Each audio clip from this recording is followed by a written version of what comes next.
잠깐만 내가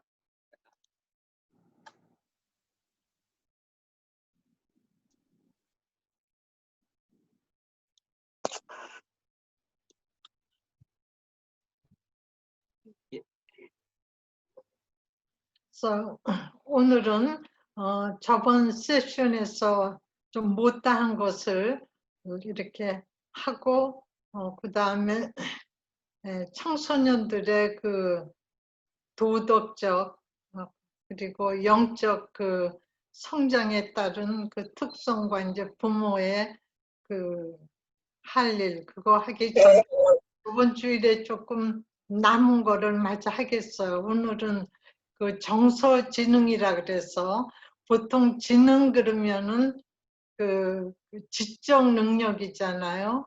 그 intellectual quotient. 그러니까는 그걸 IQ라 그러는데 intellectual.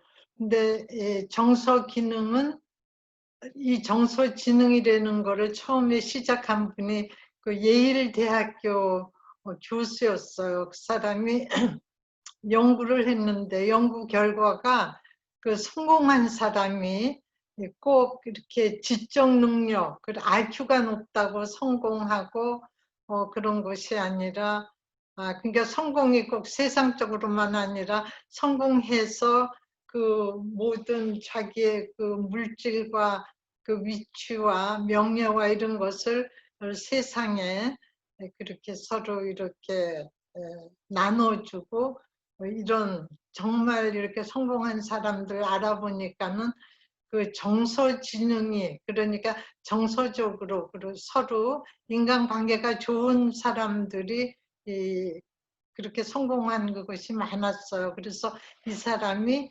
EQ라는 거, 이모셔널 이모셔널 그 인텔리전스 quotient 그래서 이 IQ라는 말을 그 교수가 처음으로 이렇게 만들어냈죠. 그러니까 정서지능은 사실 인지, IQ보다 더 중요해요. 그런데 학교에서도 공부 가르치느라고 정말 유치원서부터 대학교, 대학원 쭉 그렇게 다 인텔렉츄얼한 것이 거의잖아요.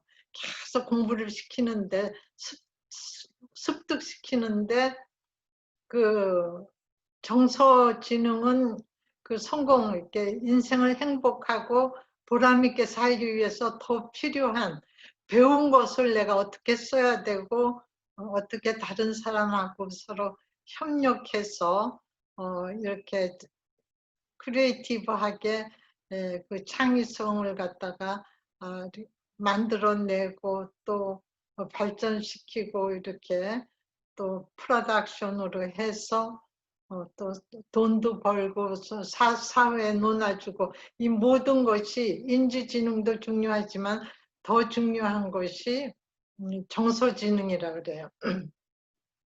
그래서 카네기 공과대학에서 그 연구를 했는데 그 결과가 이제 그 학생들한테 졸업한 학생들한테 설문을 조사했어요. 너희가 배운 그런 그 인지지능이 얼마나 이렇게 쓰이냐고. 그러니까 이 얘네들은 15%만 필요하고 사실은 85%는 그 감성, 이 정서지능이 인간관계가 더 중요하다는 것을 이거를 얘기를 했어요. 그 카네기 공과대 카네기 그 사람이 미국의 철강의 왕이라 그러잖아요. 그 사람 묘에 가보면 묘 그것이 뭐라고 써 있느냐 하면은 내가 다른 사람의 그 도움을 받아서 내가 이렇게 성공한 사람이 누워있다. 이런 묘비가 써 있다 그래요. 그만큼 다른 사람하고 협력하고 그러기 위해서는 공감하고 이런 능력이 필요하죠. 그리고 내가 싫으면 또 싫다고 말할 수도 있고 근데 이런 것이 아이들이 가정에서 집에서 자기의 기쁨도 나누지만 자기가 이렇게 파괴적이고 부정적인 생각이 있어도 그거를 막 화를 버럭내는 것이 아니라 말로 감정을 이 언어로 표현할 수 있는 걸 부모가 본을 보여서 아이들도 이게 습득이 되게 다른 사람의 마음을 읽어주고 잘 들어주고 그 아이도 그게 굉장히 필요하죠. 그러니까 정서지능은 우리가 습득해야 된다. 배워야 되는 거로 우리가 아예 알아야 돼. 애들한테도 가르쳐야 돼요. 그 다음에 자신의 감정을 아까도 이렇게 쉐어했지만은 여러분들이 자기 감정을 갖다가 아이덴티파이하는 거, 인식하고 인식은 알아차리는 거죠. 이해하고 또 그것을 조절하는 능력이에요. 이거 그 다음에 이제 인지 능력은 논리적 사고하고 이렇게 기억하고 이렇게 지적인 일인데 감정을 인식하고 이해하는 건 정서지능이다. 근데 정서지능하고 인지 능력, 그러니까 IQ하고 EQ 사이 이것이 잘 이렇게 하모니가 될 때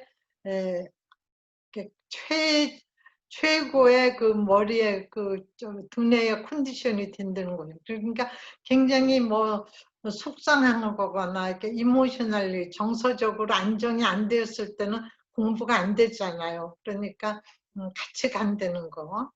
그다음 지적 능력은 정서지능에 이렇게 영향을 받는다. 또한 정서도 이렇게 막 기분이 굉장히 안 좋은데 우리가 거기에 끌려가는 것이 아니라 저번에 설명한 것처럼 그 지적 이렇게 전두엽, 프론탈 콜텍스, 그 두뇌의 가장 그 명령하고 생각하고 이렇게 감정을 또 컨트롤하고 이러한 능력이 또 지적 능력에도 있거든요. 프론탈 코르텍스. 이게 서로 상호작용을 해요. 그다음에 정서적으로 굉장히 깨어져 있으면은 또 지적 능력이 영향을 받아서 이렇게 마음을 갖다 잘 다스리지 못하고 원하지 않는 행동을 하게 되고 서로 이렇게 상호 관계가 있기 때문에 그것을 알고 있고 그것을 내가 어떻게 해야 된다는 그런 여러분들이 이렇게 말씀 나누시는 걸 보면 굉장히 한 가지를 배우면 여러 면으로 응용하고 쓰실 수 있는 그 능력을 가지신 것 같아요. 그래서 감정과 인지가 서로 이렇게 IQ하고 EQ가 같이 상호 작용을 잘 할 수 있도록 그 부모가 특히 어머니가 이거를 잘 가정에서 조절하는 것이 또 이렇게 인정해주고 또 기다려주고 굉장히 중요하다고 생각해요. 그런데 그 아이들이 티네이저인 부모들은 나이가 요즘 뭐 결혼을 좀 늦게 하니까는 그런데 보통 부모들도 40대예요. 그렇죠? 그러면 40대 같으면은 어른들이 제2의 사춘기에 온 거나 같아요. 그러니까 특히 남편들이 세컨드 그 애돌레센스 같은 사춘기의 그러한 기질을 보이는 거예요. 왜냐하면 남편도 내가 이 직장을 계속 해야 되는가, 내가 사는 거는 왜 그런가, 그리고 여러 가지 또 호르몬 체인지가 있죠.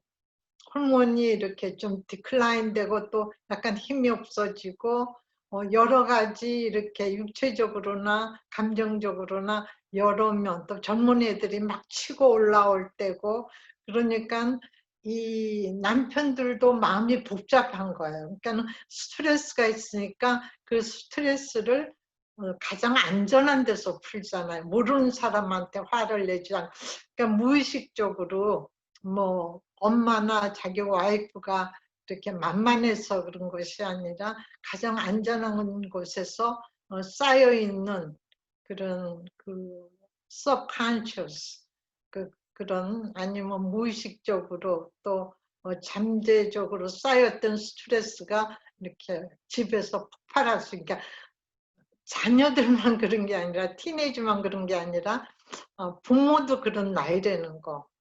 그러기 때문에 잘못하면은 같이 맞불이 붙을 수가 있어요. 근데 그 어머니, 그러니까 여자의 그 아내의 그 짭이 사실 굉장히 아름답고도 크다고 생각이 돼요. 그러니까 정말 말 한마디가 천냥빛을 갚는다는 말이 맞거든요.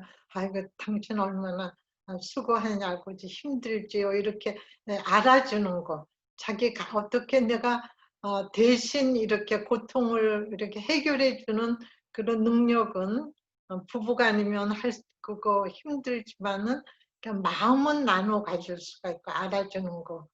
그것을 이해하면 훨씬 좋아요. 그 다음으로 넘어가 보죠. 정서지능.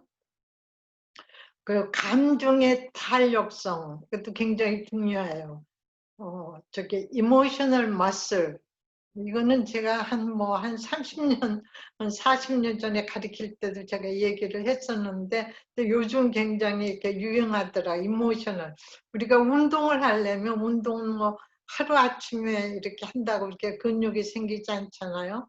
그 근육 계속 이렇게 아령을 들고 이렇게 근육 탄력을 위해서 운동을 하면은 그 마술이 생기는 게, 그처럼 감정에도 이모셔널 그 마술이, 감정의 그 탄력성이 있을 때는 그 훈련을 통해서 그 보통 이렇게 화가 나고 뭐 힘들고 아니면 굉장히 슬프고 좌절될 때에도 그 감정의 탄력성 있는 사람들은 좀 쉽게 넘어가죠. 아이들한테도 이런 지금까지 쭉 설명한 거, 그래서 이런 어떻게 하면은 감정의 탄력성이 생길 수 있을까. 그러니까 화가 났을 때 정말 그 몇 초라도, 저는 세븐일레븐이라 그러는데 제 칼럼에도 썼는데, 세븐일레븐 그러면 컨비니언트 스토어가 생각나죠. 세븐일레븐 거기서 제가 따서 세븐일레븐 세컨드 초, 7초에서 11초, 어떤 분은 3초라고도 얘기했더라고요. 6초 이렇게 짧은 그러한 그 모멘텀을 해서 잠깐 쉬고 이렇게 스탑하고, 정말 감정과 내 자신을, 또 아이의 감정도 이렇게 분리해서 생각을 해서, 그때 생각을 가만히 있는 게 아니라 우리 믿는 사람은 성령님께 우리가 기도를 하는 거죠. 눈을 감는 것이 아니라 마음으로. 제 조절이 지금 하기가 힘든데 주님 아시죠? 성령님, 제 마음과 입술을 주장해 주세요. 그러면은 그 기도는 뭐 아주 이렇게 입이, 다니엘이 기도했을 때 하나님께서 그 기도 문장이 끝나기 전에 벌써 들어주셨다 그러잖아요. 그것처럼 그렇게 금방 들어주셔요. 그래서 감정 탄력성을 우리가 이런 훈련을 통해서, 또 사물을, 힘든 것도 그 사물을 내가 어떻게 보는가, 그 사건을, 그 상황을 어떻게 해석하는가, 그거를 우리가 생각을 잠깐 하는 거죠. 그러니까 퍼셉션이라는 거는 그 해석하는 거. 내가 어떻게 지금 현재 일어나고 있는 상황을 내가 어떻게 바라보고 어떻게 해석하고, 그것이 우리의 퍼셉션인데, 그것을 부정적으로가 아니라 긍정적으로 믿음의 눈으로 바라볼 수 있도록, 그러한 그것이 힘이잖아요.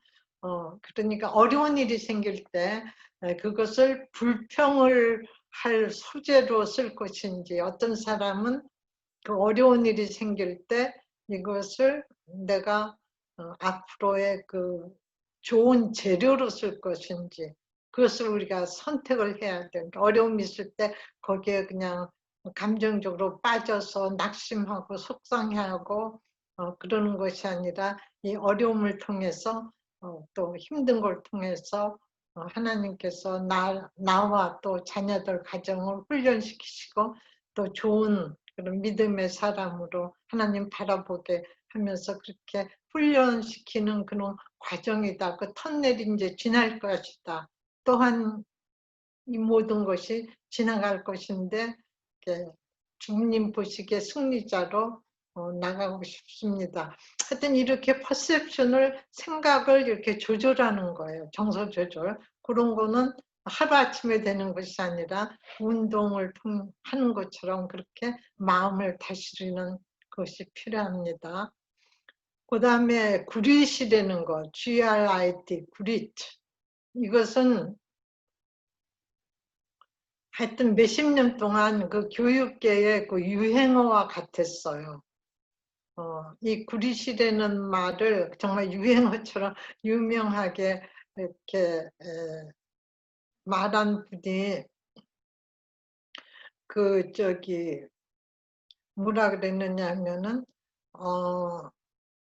그분이 얘기한 것 중에 하나가 아이들이 힘든 일이 있을 때 힘들다고 포기하지 않고 이렇게 끝까지 이렇게 참고 견디는 힘, 그것을 구리시라고 하는, 고난을 참고 견뎌내는 사람은 복되다 그랬잖아요. 그 인내를 낳고, 인내가 그 연단과 인내를 통해서 우리가 더 좋은 사람이 되잖아요. 그러니까 이 구릿을 아이들이 어렸을 때부터 파지티브하게 모든 그런 애들도 힘든 것을 거쳐 나가는데 그것을 구릿을 쌓을 수 있도록 견뎌낼 수 있는, 참고 이겨내는 그 스트렝스, 그러한 힘을 길러주는 거, 이것이 정서 그릿하고 아주 같이 가는 거예요. 그러니까 딱 붙어 있어, 같이. 그러니 이런 것을 머릿속에 알고 계시면 좋아요. 그 다음에 공감 능력과 이런 정서 지능, 공감 능력은 엠퍼티, 알죠? 그 사람이 지금 느끼고 있는 거, 그것을 그냥 그거 느끼는 것만 아니라 그 사람의 생각과 무엇을 원하는지, 무엇이 지금 마음속에 있는지 그것을 알려고 하는 그런 그 마음 써줌이죠. 그것이 꼭 필요해요. 그럼 지능 이런 것이 리더십에 꼭 필요한 것을 우리가 알아야 돼요. 그러니까 정서 지능은 IQ보다 더 중요하다. 그걸 잊어버리지 않기를 바랍니다. 그 다음에 부정적인 감정도 건설적으로 표현할 수가 있어요. 정서 지능이. 응?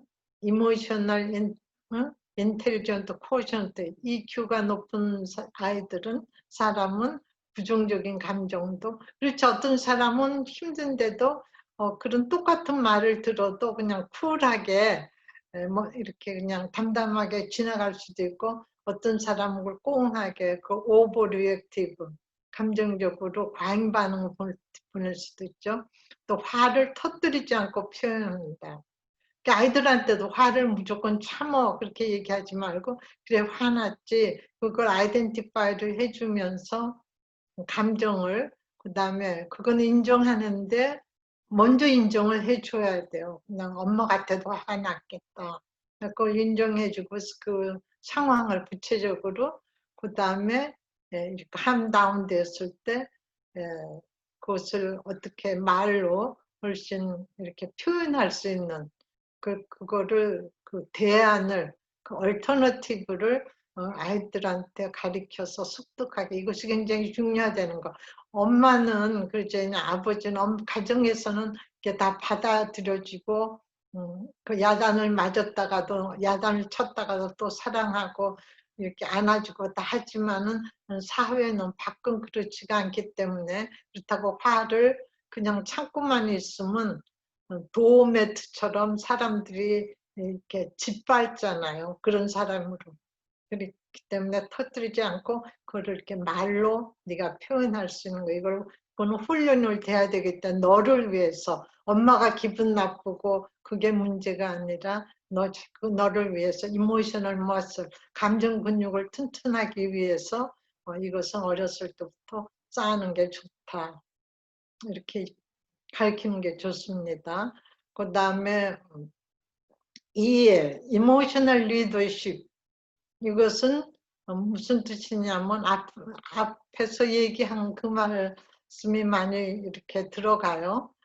자기가 가지고 들어온 그 정보를 가지고 생각과 행동을 어떻게 인도해 갈 것인지, 어떻게 또 환경에 쓸 것인지, 또 내가 그 리더십을 가지고 그 목표 달성으로 어떻게 갈 것인지, 네, 그런 것을, 그런 리더십이 강한 사람, 이런 아이로 키우고 싶지요. 누구든지 그럴 거예요.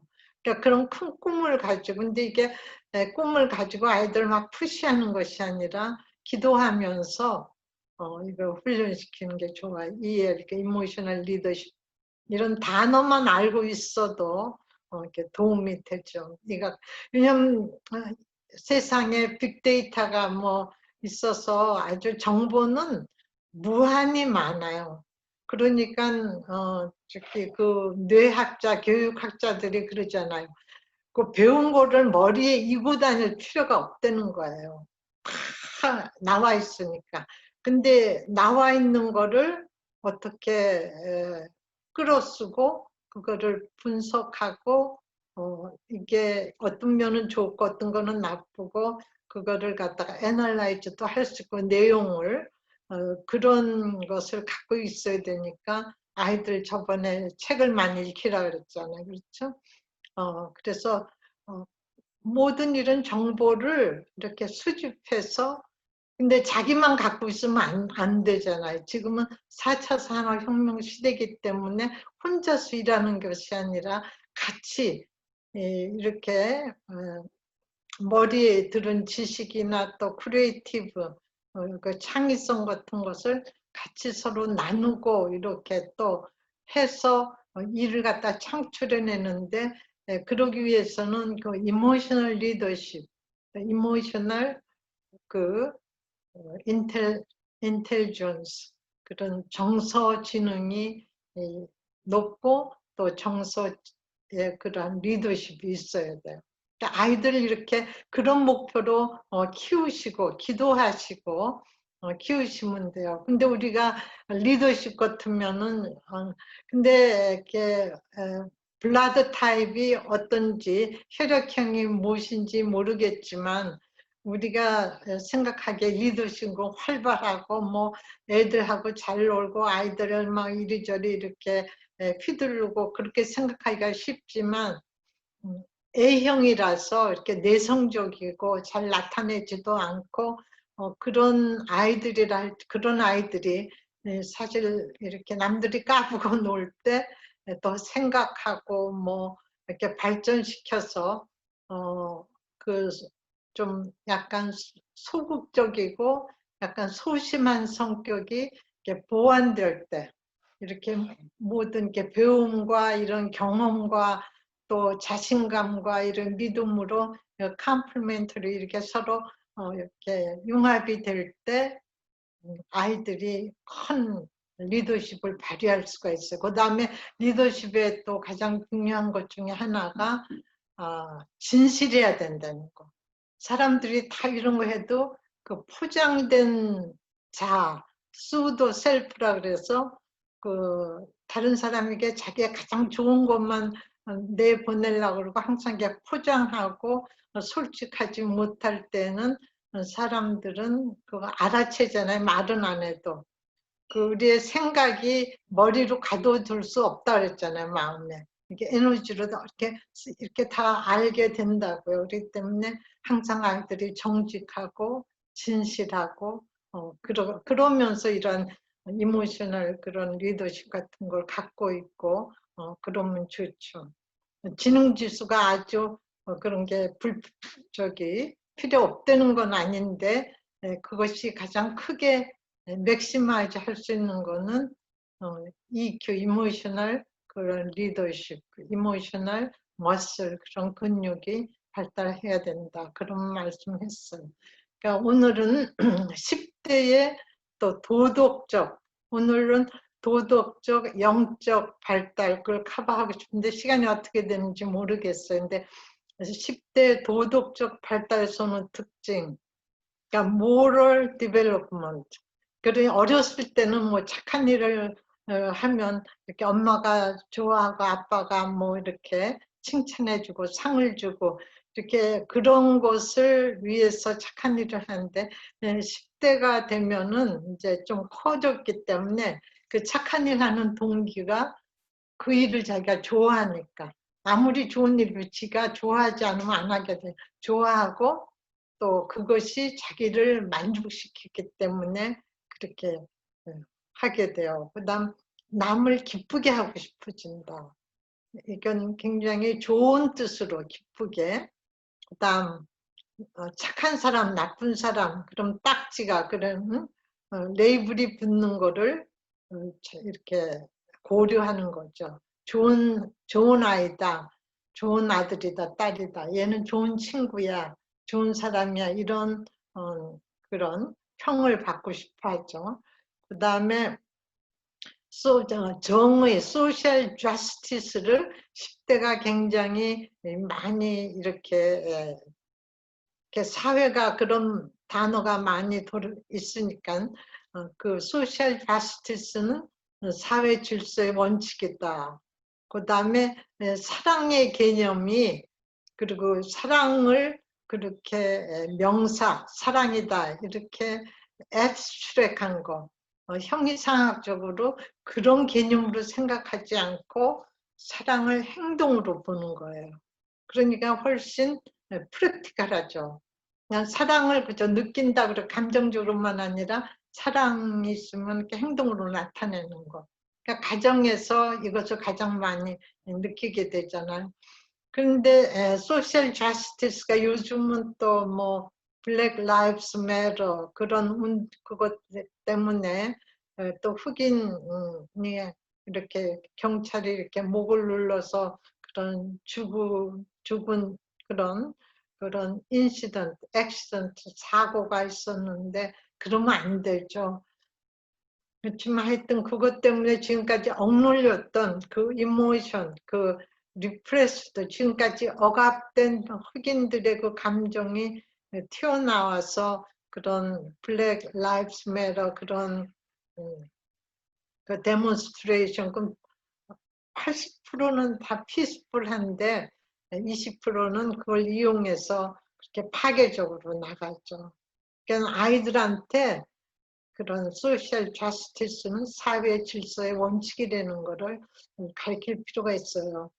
그러니까 이렇게 억눌렸던 감정을 흑인들이 다 정말 다 터뜨리고는 못 살았죠.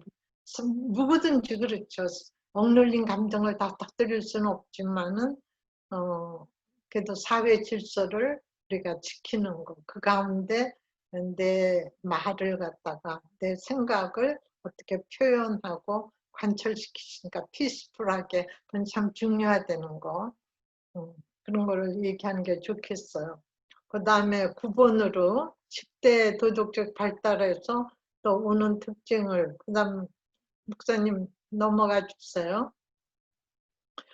권위에 대해서는 존중해요. 이거는 가르쳐야 돼요. 성경에도 위에서 오는 권위는 다 하나님께서부터 났다. 그러니까 까다롭고 그저 부당한 것 같고 그렇지만 그래서 권위에 대해서 우리가 존중하려는 거, 리스펙트하고 사회 질서를 위해서 법을 지킨다는 거.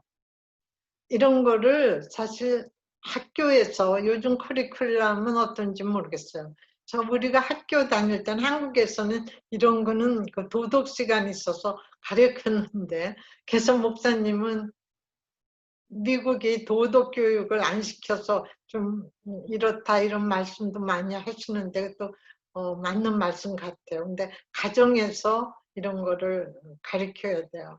법은 근데 아이들이 이런 거를 인지하고 있다는 거. 법은 법을 위해 쓰는 게 아니라 사람을 위해 있다고 그렇게 존재하는 거죠. 사람을 위해서 존재한다고 생각한다.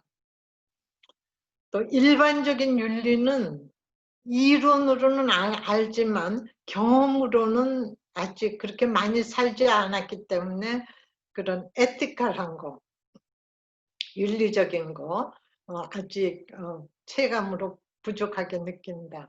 근데 이런 거는 아이들하고 그러면 결혼 전에 그 싱글맘, 그죠? 혼자서 애는 낳을 수가 없죠. 그 남자하고 관계를 해서 애를 낳는데 그걸 어보션 하지 않고 자기가 기르는 엄마들, 그렇게 생명을 기르는, 아이를 기르는 것만으로도 정말 칭찬을 받고 이렇게 위로를 해주고 해줘야 되죠. 그런데 그런 것을 어, 결혼 전에는 정말 책임질 나이가 아직 아니기 때문에 고통이 따지니까 기다려야 된다. 이런 걸 통해서 아이들을 가르칠 수가 있어. 한 서브젝트를 뭐 일주일에 한 가지씩든지 이렇게 얘기를 아이하고 이렇게 아빠가 얘기해도 엄마가 얘기하든지 해서 마음에 이렇게 심어주는 게 좋아요. 그다음에 그들이 찾는 답하고 또 윗사람이 요구하는 것이 다를 때에 애들이 굉장히 반항하죠. 반항하죠.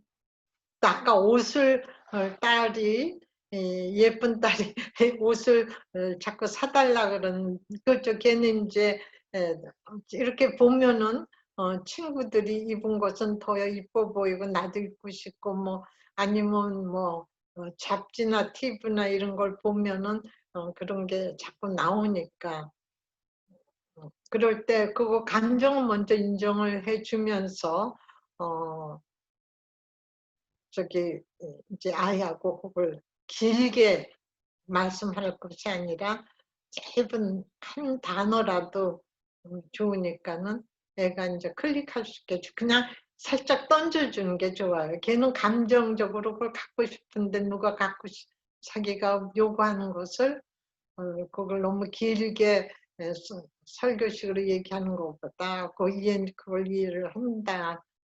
그렇지만은 그냥 우리가 있는 거로 감사하고 기회가 되면 한번 보자. 그래서 우리도 목사님이었잖아요. 전에는 뭐 시니어 엔지니어 하나님 부르셔서 신학교 가시고 정말 개척교회 처음 하고 그럴 때 애가 셋인데 저희도 힘들었어요. 그런데 그러니까 누가 이렇게 입던 거 아이들 세컨 핸드 그리고 미국에서는 그게 하나도 수치가 아니에요. 그래서 논나 입고 줘서 그냥 입고 아니면 뭐 거라지 셀 같은 거 야드 셀 할 때 그런 거 사서 입히기도 하고 그게 하나도 뭐 그다음에 생일이나 뭐 할 때 그러니까 우리 아이들도 정말 철철이 뭐 막 이렇게 그런 거를 입지도 않았어요. 근데 한 번은 제가 그 유명 브랜드 블루진을 샀어요. 사갖고 우리 큰딸한테 줬어. 줬더니 입어보더니 맞다고 좋다 그러는데 막 뭘 뜯어요. 그래서 뭐 하니 그러니까는 그 브랜드 그거 있는 게 자기는 I don't want to show it.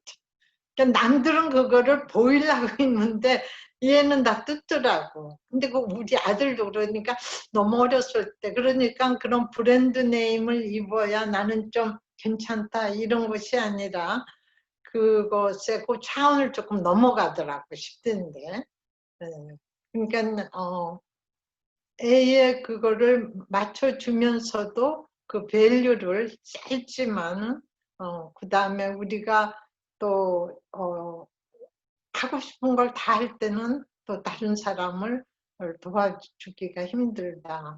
그러니까는 뭐 그냥 목회자 가정이니까 아빠가 엔지니어로 시니어 엔지니어로 뭐 공장장까지 되고 세상적으로 나갔으면 훨씬 더 많이 그게 풍부했겠죠. 그렇지만은 그게 아니라 하나님 부르심 받고 목회를 하니까 그 어떻게 보면 희생이잖아요.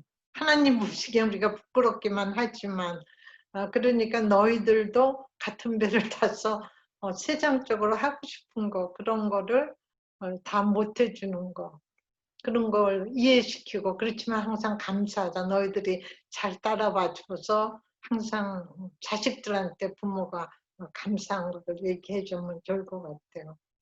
그다음 그 아이들이 찾는 답이 뭘까 이런 거를 한번 그래 이제 생각이 다를 때 왜 너는 다르냐 이렇게 강요하지 부모의 생각을 그렇게 결정을 강요하는 것보다 네 생각은 또 왜 그런 생각을 하는지 그렇게 물어보는 게 좋아요. 아이들 한참 생각을 하는 나이기 때문에 좋게 생각을 이끄는 것이 이렇게 부모가 할 일이죠. 도덕적 발달에 따르는 10대 질문들. 애들이 부모보다 어른보다도 생각이 이런 깊은 애들이 제가 첫 시간에 얘기했죠. 아이들은 아무리 이렇게 깽이고 깡패 이런 집단에 있다 하더라도 애들 마음이 굉장히 순수하다는 거, 깨끗하다는 거. 애들이 첫 번째 내 인생에서 누가 무엇이 내게 가치가 있는가? What is most valuable thing, valuable person? 이런 거를 질문하는 거예요. 인생에서 누가 무엇이. 그러니까 크리스찬은 그렇죠.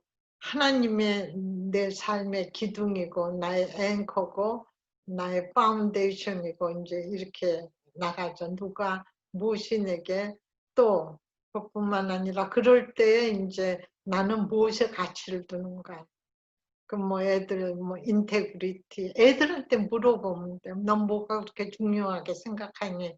얼티머트리 궁극적으로 또 어떻게 나는 여러 가지 이렇게 복합적인 여러 가지를 이렇게 내가 처리하고 그걸 딜링하고 적응하고 내가 할 수 있을까? 처리할 수 이런 것을 아이들이 생각해요.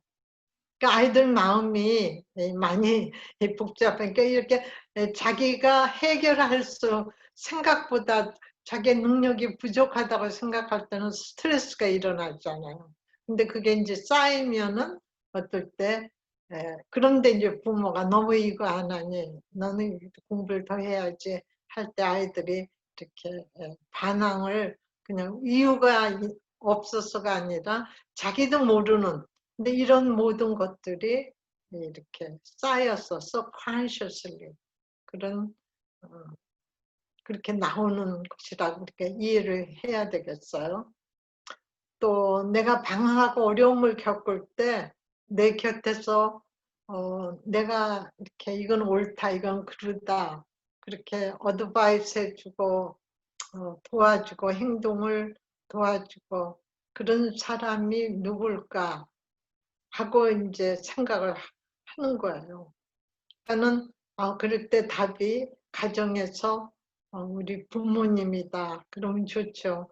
근데 또 그 말고 또 뭐 교회 형이다, 언니다, 또 누구 다른 사람 아니면 성경 말씀에서 답을 찾자. 그러니까 결국에 가서는 글로 인도를 해야 되는데 우리가 자기 주위에서 사람을 찾아요. 그럴 때 이런 기회를 가지고 좋은 사람을 이렇게 서로 지금은 초연결 시대라 그러지 않아요? 초연결 시대 들어보셨죠? 이렇게 뭐 예배도 다 이렇게 줌으로 또 이렇게 인터넷 들고 지금은 세계 여러 곳에서 초연결 시대인데 그럴수록 사람들은 또 외로워진다고. 그러니까 아이들한테 그 마음을 통할 수 있고 어려움을 자기의 가장 수치스럽고 잘못도 알면서도 비판하거나 이렇게 정죄하지 않고 컨뎀네이션 하지 않고 받아주고 잘 인도해 줄 사람, 격려해 줄 사람 이런 사람을 애들이 찾아요. 그 다음에 하나님, 또 부모님, 목사님, 내 친구들이 자기가 도덕적으로 정말 실패할 때 딜링컨트 됐을 때 자기가 저 토털리 메스다 아직 안 됐지만 상상을 해보는 거예요. 했을 때 자기를 정말로 받아주실까 아니면 자기를 실망해서 내치실까 그걸 생각을 해요. 그러니까 킨더 같은 아이들도 선생님 제가 미국에 와서 얼마 안 돼서 그 학교에서 일을 했는데 같이 이렇게 얘기하다 보면 그 선생님이 그래요. They test how far they can go. 어린아이들이지만은 선생님이 그 바운드리를 정하잖아요. 이건 해야 되고 안 해야 되고 룰과 경계선을 정했을 때 아이들은 they consistently 그걸 테스트한다는 거예요. 그 바운드리를.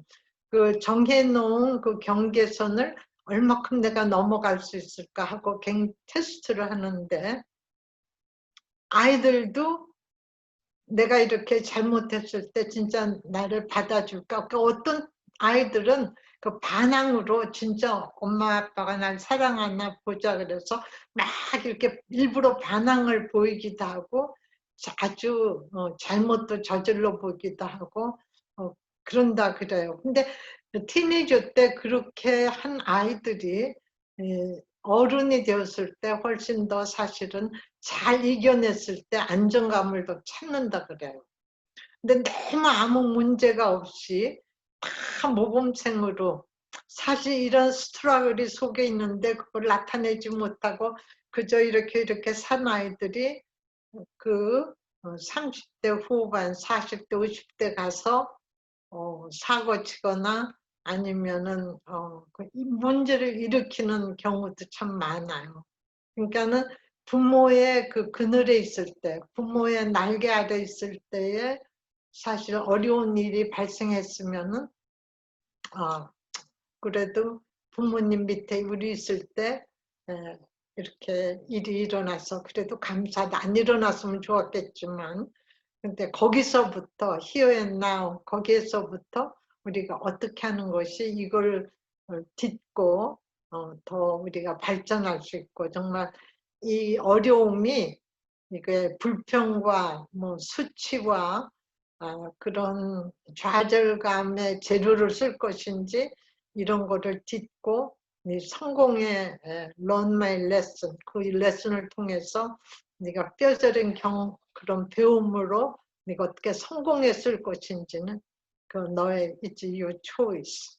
그래서 그때마다 아이들을 그 positive reinforce 그 긍정적으로 계속 강화시키는 것이 중요해요. 그럴 때 이게 도덕적 발달도 다 이모셔널 그 감정 또 지적 무엇이 옳고 그른가 판단하는 거 이게 다 연결되었기 때문에 아이들에게 이 얼티머틀리 네가 무슨 잘못했고 사고를 쳤다 해도 부모는 너를 사랑하고 언컨디셔널 조건 없이 사랑한다는 거 받아주고 또 하나님도 그러시다는 거 그렇다고 사고를 치르는 건데 내는 그 다윗 왕도 자기가 하나님께서 내 마음에 합한 자라 그러시면서 다윗의 왕에서 정말 하나님이 축복하시고 너무너무 사랑을 받은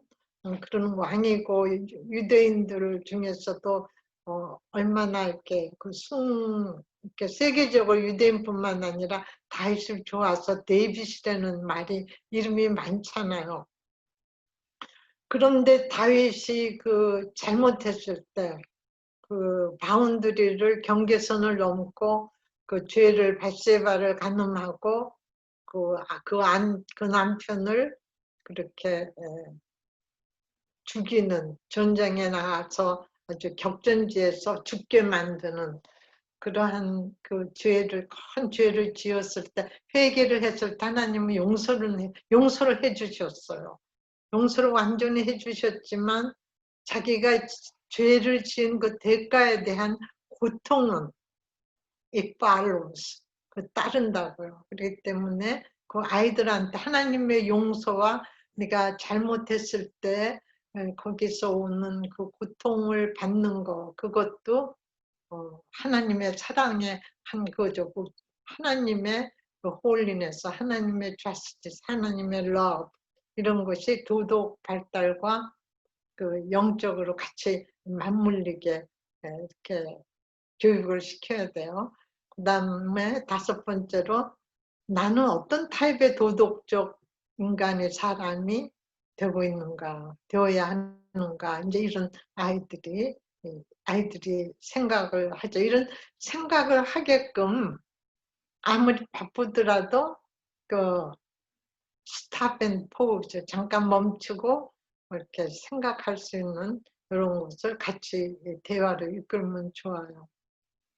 그다음 왜 내 행동이 자기는 도덕적 판단 기준이 10대 되면 다 있죠. 이거는 그걸 유니버셜 스탠다드라 그러는데 정말 서로 이웃을 사랑해라 또 뭐 그것이 하나님께서 주신 그 10계명 그 도덕의 모럴 스탠다드가 10계명에서 나오는데 그런 판단 기준이 있는데 나 행동은 그걸 왜 못 따를까?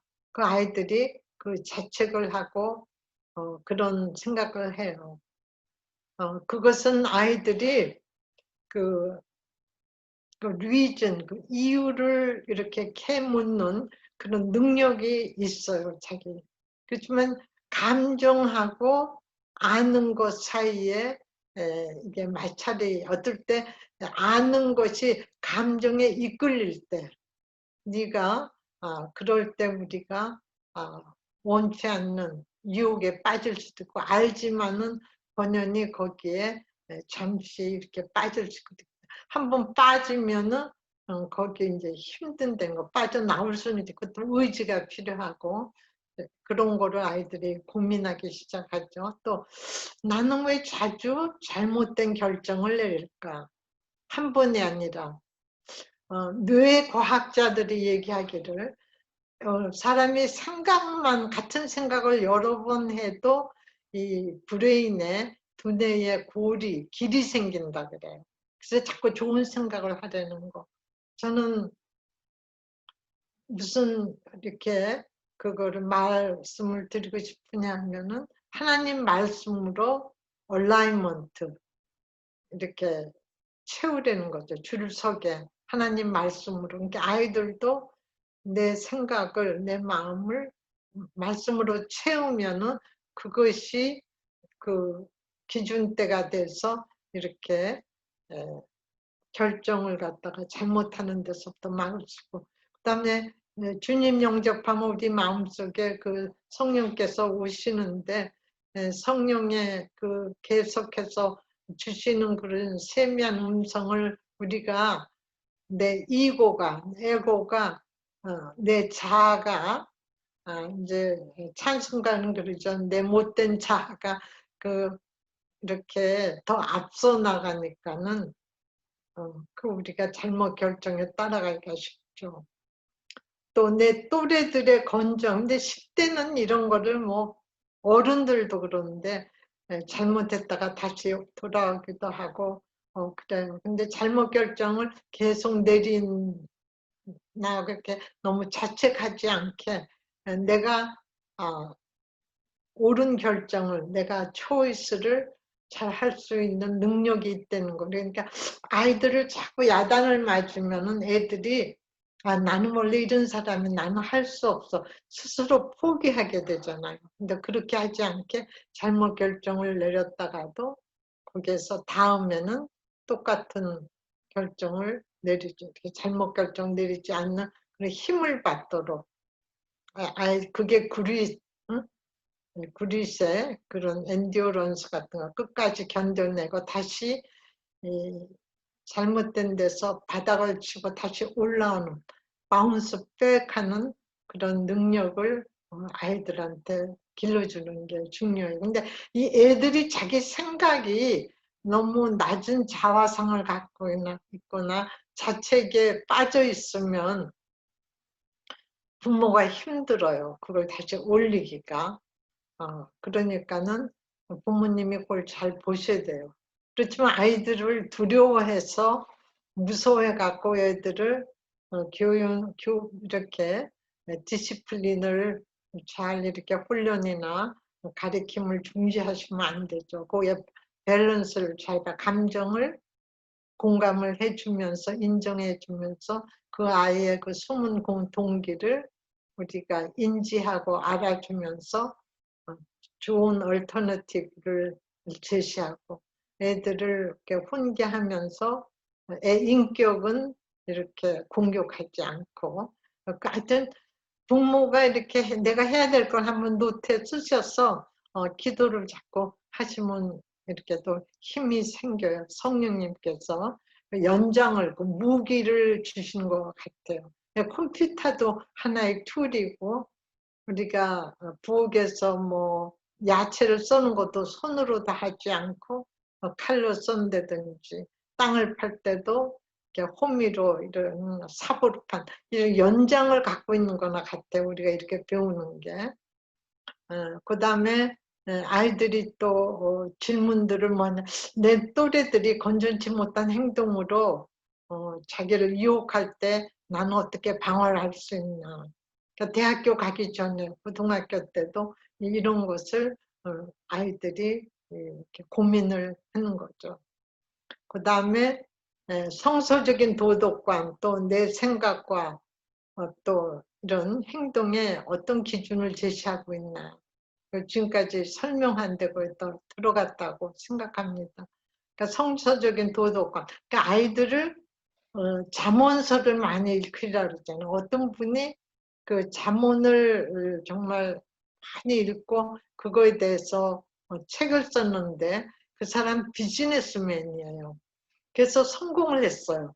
잠언서만 읽어도 그것도 지혜서라고 하는데 아이들이 거기에서 지혜를 많이 배울 수 하나님의 말씀 안에서 그것대로 비즈니스를 했더니 이분이 뭐 책도 써서 책도 이렇게 많이 팔렸지만 비즈니스도 성공하고 크리스찬이죠 물론 토크 쇼에서 제가 한 20년 전에 본 기억이 나요. 도덕관 이런 아이들이 성경 말씀에 가깝게 하도록.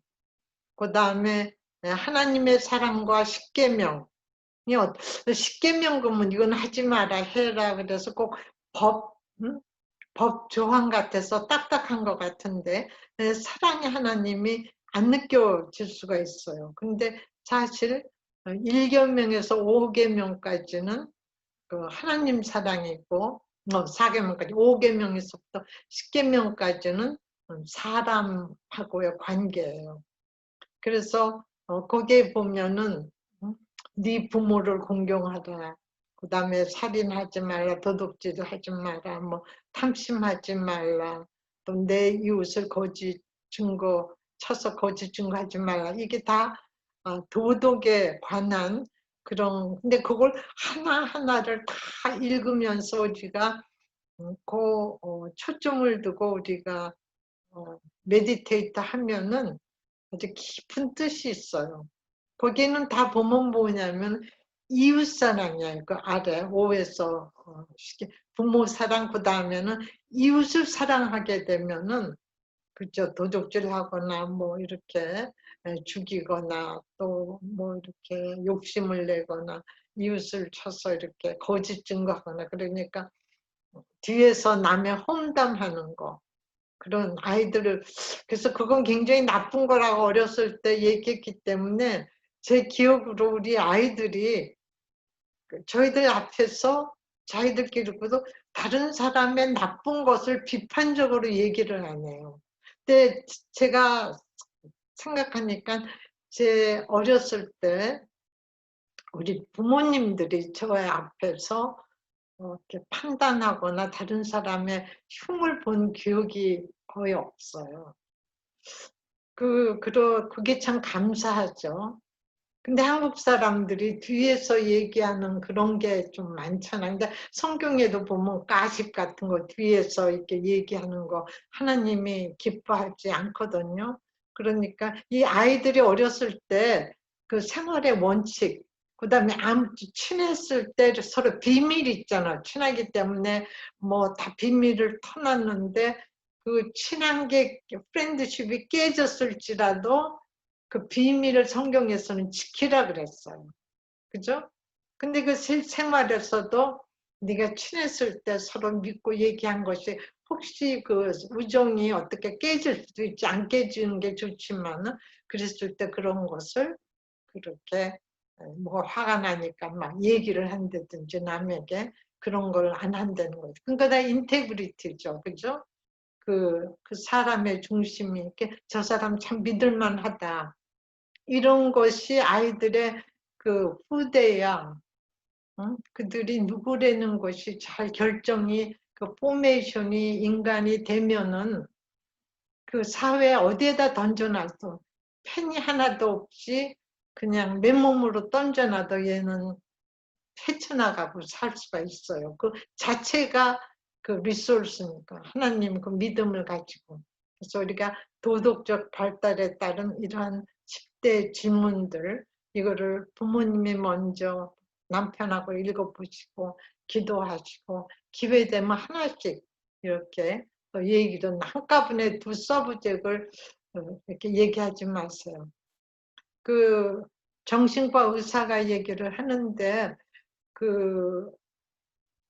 이 생각은 한꺼번에 둘을 생각을 못 한다는 거야. 하나만. 왜냐하면 내 두 가지 이상 자꾸 생각하니까는 뇌가 혼돈이 되죠. 그러니까 한 가지씩을 우리가 얘기를 하는 게 좋아요.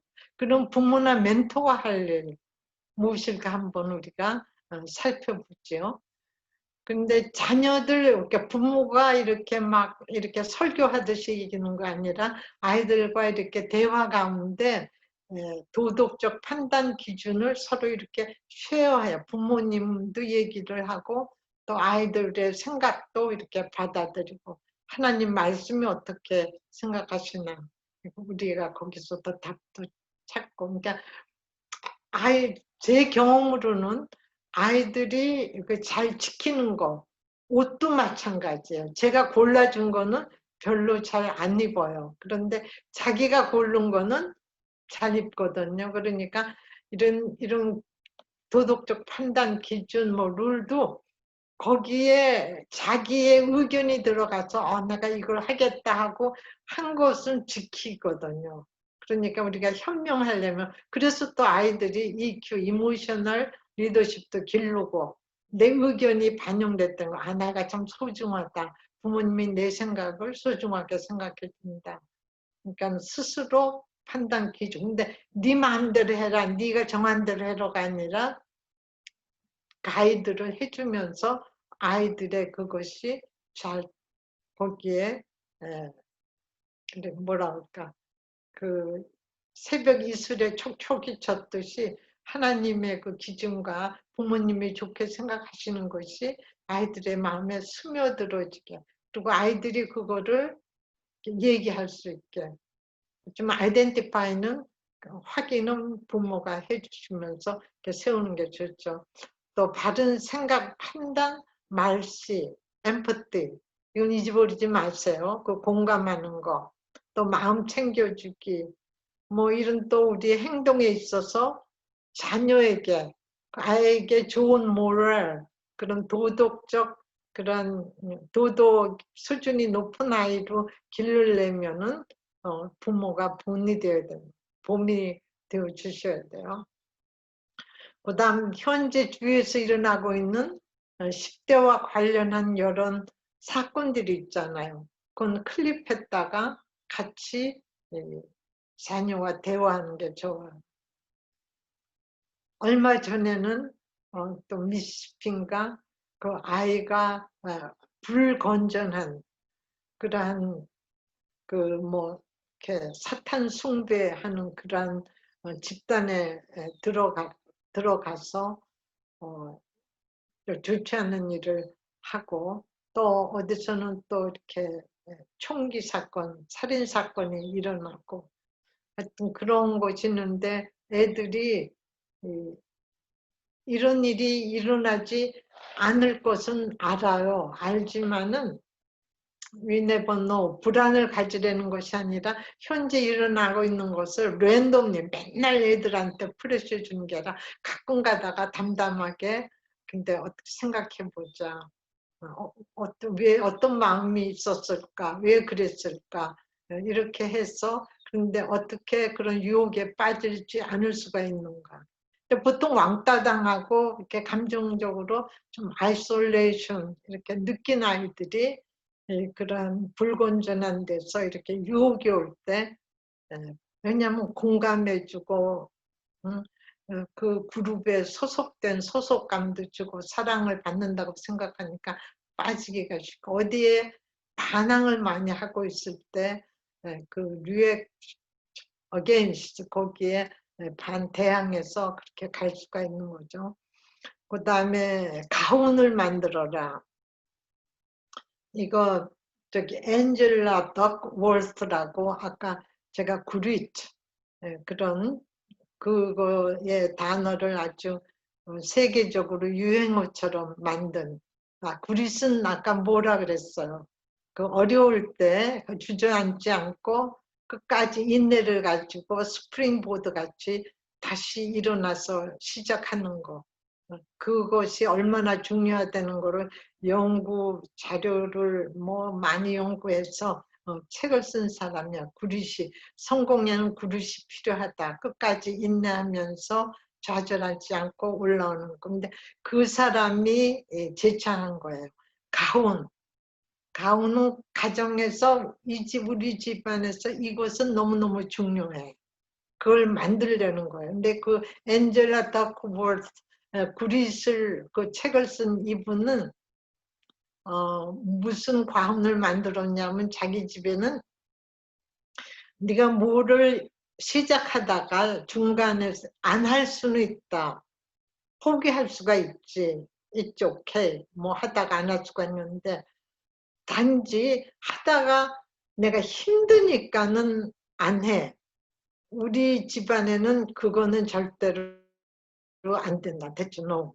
아무리 힘들어도 네가 시작했으면 끝까지 하는 거. 다른 이유로 네가 뭐 안 할 수가 있지만 단지 힘들기 때문에 나는 안 해. 그런 가훈을 만들었다는 거예요. 이거가 근데 하나 예죠. 또 어떤 집은 이렇게 거짓말하면 안 되고 뭐 근데 이렇게 부정적인 것보다는 이렇게 긍정적으로 이끄는 거.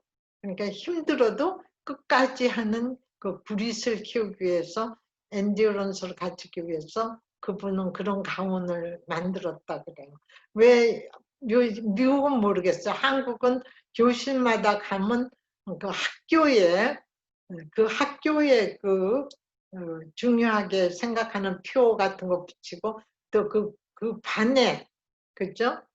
그 가훈이 아니라 그 훈계하는 그 학급의 말, 그 두 개가 딱 붙어 있던 게 생각이 나요. 근데 가정에도 가훈을 만들려는 거.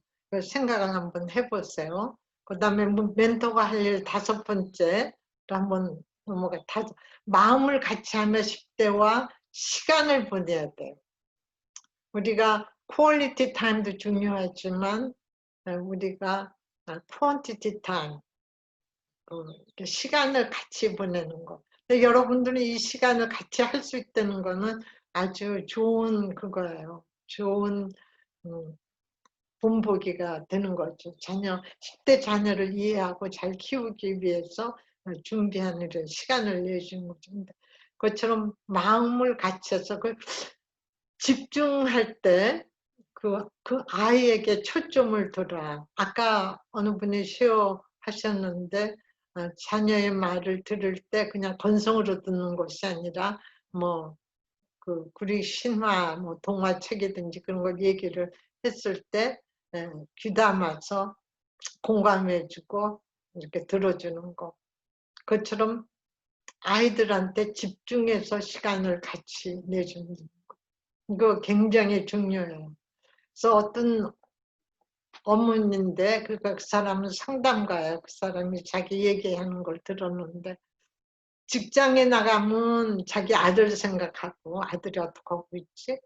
또 집에 오면 다음날 해야 될 거를 또 생각하고, 그러니까는 몸은 같이 있지만은 그 마음을 같이 못했다는 거예요. 그러면 효과적이 아니죠. 그러니까 직장에 있을 때는 직장에 자기가 하는 일에 마음을 쏟고, 그 다음에 자녀하고 가정에 있을 때는 뭐 밖에 캠핑을 하든지 가정에 있을 때는 내 마음을 온통 그 아이한테 갖는 거. 그 마음 같이 있는데 뭐 2시간 전에 뭐 힘들었던 이야기, 생각, 또 장래, 걱정 이런 거를 번복이 돼서 애한테 집중하는 게 아니라 오로지 애한테 가정에 쏟으라는 거죠. 애들 마음을 같이 한다. 우리가 이것만 훈련을 해도 아이가 부모님한테 정말 사랑을 받는구나. 그런 결핍된 마음을 갖지 않죠. 애들이 가정에서 특히 어렸을 때 결핍을 뭔가 느끼면 그 평생 그 인정의 욕구를 못 받고 인정받으려는 그 본능이 있는데 그걸 못 받고 항상 자기가 비판이나 비난을 그걸 많이 받고 자라는 아이는 커서, 그죠? 다른 사람들 인정을 받으려고 무척 노력을 하죠. They pay too much price. 그러니까는 가정에서 아이하고 있을 때는 내 마음이 아이한테 가고 있나, 내 쏠리고 있나, 이거를 우리가 감정을 인식하고, 그죠? 인지하고, 우리가 또 해석도 하고, 또 그래야 되겠죠. 또 10대가 자기보다 어린 아이들을 가리킬 기회를 준다. BBS를 저희들 교회 할 때 그때는 뭐 이런 팬데믹이 없었으니까 보통 저기 국민학교 아이들 그 프리스쿨서부터 국민학교 아이들 BBS 때는 중학교 고등학교 언니 오빠들이 그 이제 훈련시켰다가 어른도 들어가지만은 다 TA로 티처스 에이드로 어린애들을 가리키게 그렇게 해요. 그리고 아이들이 대학교 가면 집에 왔을 때 방학 때 와서 걔네들이 금방 하는 일들은 중고등부 아이들을 모아서 이렇게 리트리트 미리미리 이제 계획을 하죠. 그러니까 항상 그 위에 형들이 그 아래 동생들을 이렇게 케어하는, 그 목사님이나 전도사님이 이렇게 그걸 하지만 리딩은 하지만은 그 형들이 또 누나들이 그렇게 가리키게 하는 그런 기회를 많이 주었어요. 그러니까 우리 아이들은 제가 튜터를 그 애들이 한참 고등학교 뭐 대학교 들어갈 때 이제 튜터를 좀 했는데, 그러면 우리 아이들이 또 다른 아이들을 또 가리키고, 이제 교회 아이들 말고 그냥 그 동네 아이들을 이렇게 가리키고 그런 일들을 했어요. 그다음 무슨 선교 갈 때도 이렇게 애들하고 같이 중고등부 아이들도 이렇게 끼어서 가는 그런 것도 하고 그랬어요.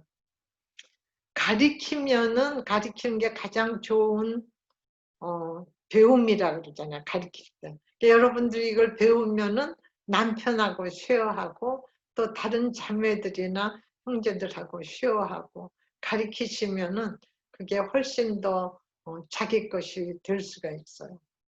그다음 부모의 경험을 자녀와 나눈다. 부모가 그러니까 아이들이 듣고 싶어하는 거는 부모의 성공담보다도 기억이 나는 게 막내가 엄마가 뭘 굉장히 잘못해서 사고 친 적이 없었냐, 맨날 부디부디 굿걸만 했냐, 뭐 이런 거를 이제 가끔 물어봐요. 물어보는데 그러기 위해서 없는 거를 얘기할 수는 없죠. 그렇죠? 그렇지만 좀 힘들었던 일, 무슨 뭐 이런 경험이 있으면은 그런 거를, 그렇지만 어떻게 이렇게 잘 이렇게 극복해서 넘어왔고, 아니면은 그 주님 사랑 안에서 하여튼 이렇게 큰 도덕적으로 크게 뭐 사고 친 것이 없이 잘 이렇게 한 거, 뭐든지 그 경험을 좀 구체적으로 좀 이렇게 나눠주면은 그 아이들이 훨씬 부모와 더 가까워지죠. 그다음에 8번, 8번째, 스스로 결정할 수 있는 기회를 준다. 항상 있죠. Your choice. 네가 결정해야 되는.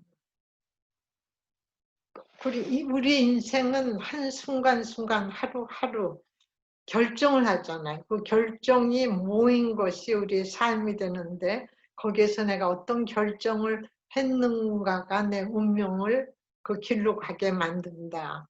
이제 그런 말씀이 있는데 아이들에게도 애들이 우리 아이들도 하는 말 중에 많이 어렸을 때 autonomy, autonomy 때 우리 자기 스스로 내가 자발적으로 자발성을 가지고 내가 이렇게 결정을 하고 내가 하고 이것을 굉장히 중요하게 생각했어요, 얘네들이. 그러니까는 여러분들 10대 또 대학교 청년의 그 아니 국민학교 아이들도 자기 스스로 뭘 한다는 걸 굉장히 중요하게 생각할 거예요.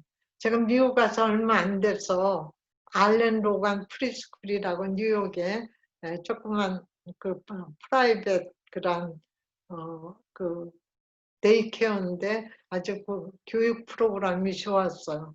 그래서 3살, 4살짜리 반에 제가 들어가서 가르쳤는데 영어도 이제 익힐 겸, 더 배울 겸 아이들하고 말을 안 할 수가 없잖아요. 그래서 티처스 에이드 어시스턴트로 됐지만 나중에 했는데 3살짜리니까 운동화를 몸매자 끈 같은 게 풀어줄 때 있는데 밖에 나가 놀 때 그것이 풀어지면 넘어질 수가 있으니까 제가 이렇게 매주려고 그러면은 얘가 아주 정색을 해요. 3살짜리 아이가. Miss Kim, I can do all by myself. 하여튼 하루 종일 듣는 얘기 중에 I can do all by myself. 내가 스스로 이건 얘가 할 수 있어요.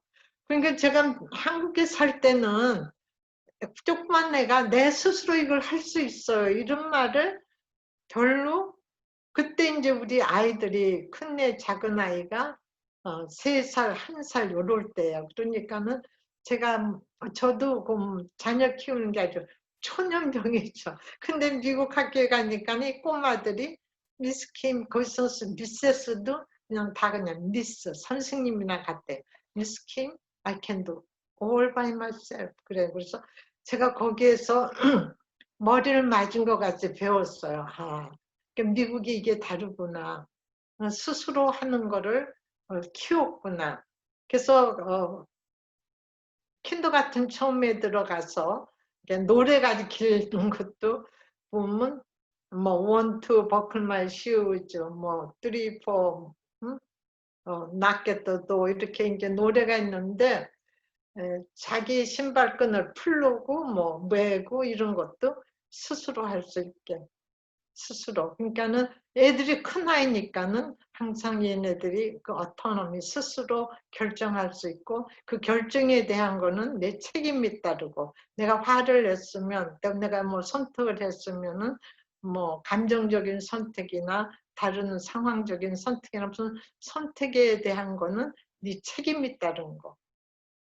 자기가 이게 선택한 거를 자기가 책임지면은 거기에는 굉장히 프리덤, 그 자유함이죠. 남을 원망하면 항상 그 미움이 생기고 쌓이잖아요. 그러니까 이런 것을 연습하는 거. 이것이 다 이게 머슬, 뭐 아이들 도덕적 머슬, 이모셔널 머슬, 이게 근육을 키우게 되는 일이에요.